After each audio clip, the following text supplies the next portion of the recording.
How we doing, everybody? This is Let's Be Real Brad, and today I'll be talking about the new Borat film that is a sequel to the 2006 comedy hit. And this film, titled Borat Subsequent Movie Film, now stars Sacha Baron Cohen and his daughter Tutar, Maria Bakalova, and they are this hilarious, great pair that really carries the whole movie, and they really make this an enjoyable sequel that I think this world needed in the year of 2020. We're going to start off with the acting here. It's those two. They are absolutely tremendous in their roles. They carry the whole movie with tons of an amazing improv. We already knew how great Sacha Baron Cohen could be from doing Borat, but we didn't really know much about Bakalova because she really does have so many great moments in this movie, and at 24 years old, I think she absolutely kills it in every part of this movie. I have this nice father and daughter relationship that I think works the entire time of this movie,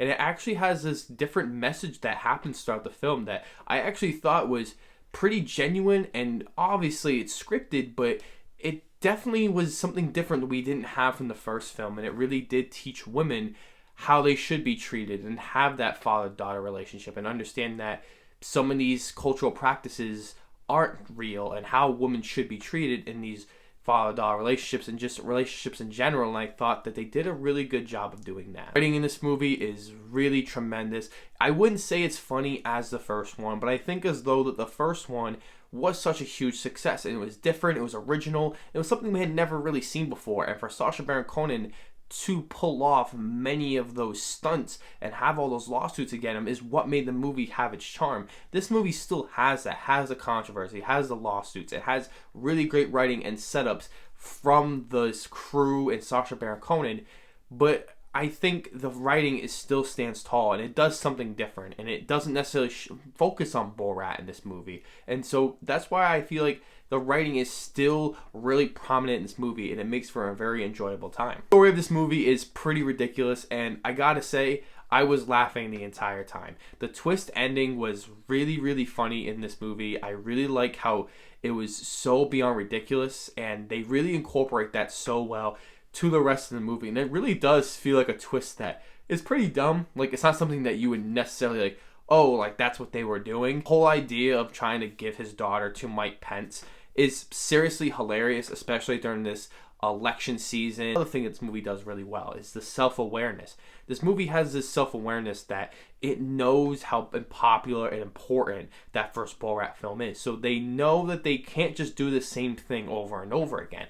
They obviously can do some of those gags and incorporate in the story, but really this movie focused on how much people really do treat foreigners and how they do treat the American public as well. And we see that especially with the COVID-19 stuff that is in the early stages of COVID-19 of when he was filming it. And I think that for me is so much more funny because now we see the detrimental and horrible effects that this virus has caused and how people really didn't take it seriously, and we're really seeing a cause and effect, and that's probably why this has been spreading, because of these moments in the film of people literally denying it and saying that we have it under control, and we seriously don't, because we're still dealing with it now.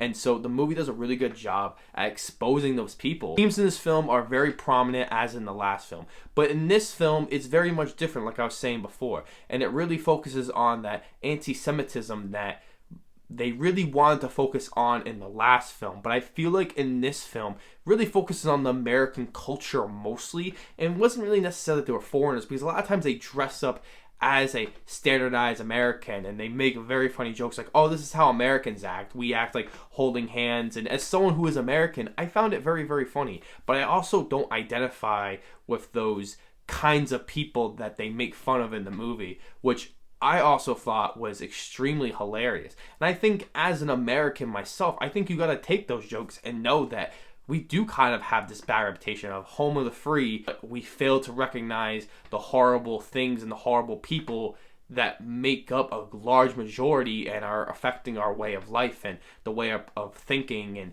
trying to change and develop our values, I think this movie does a really good job of doing that. The only negatives in this film is that it's not as original. I mean, they do try different elements in this film to be different, to be fresh, and that's why I think this is a really great sequel.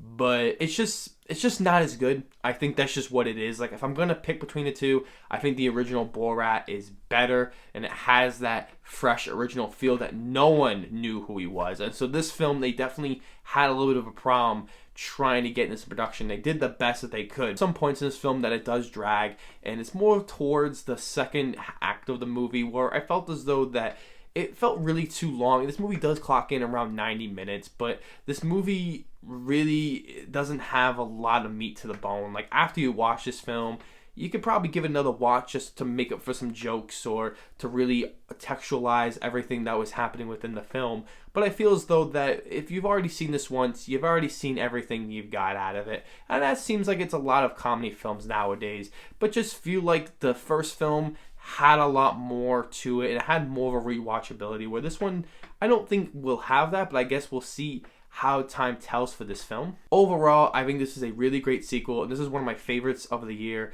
so far. Probably in the top 10, probably will get moved out by some of the other better movies that come out this year.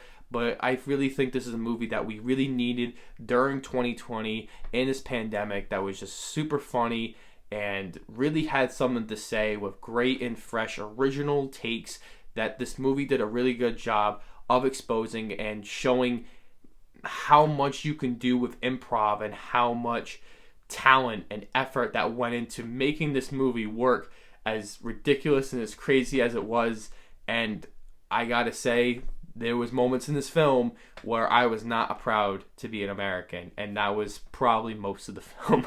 So I'm going to give this film a 7 out of 10. Guys, have you seen Borat's subsequent movie film? Let me know down below. Is it better than the first one? Is it equal? I'd love to hear about it. And as always, please like, share the video. Please subscribe if you haven't already. It means the world to me. You guys are liking my videos. Subscribe to my channel. You guys are the best. As always, I'll see you guys in the next video.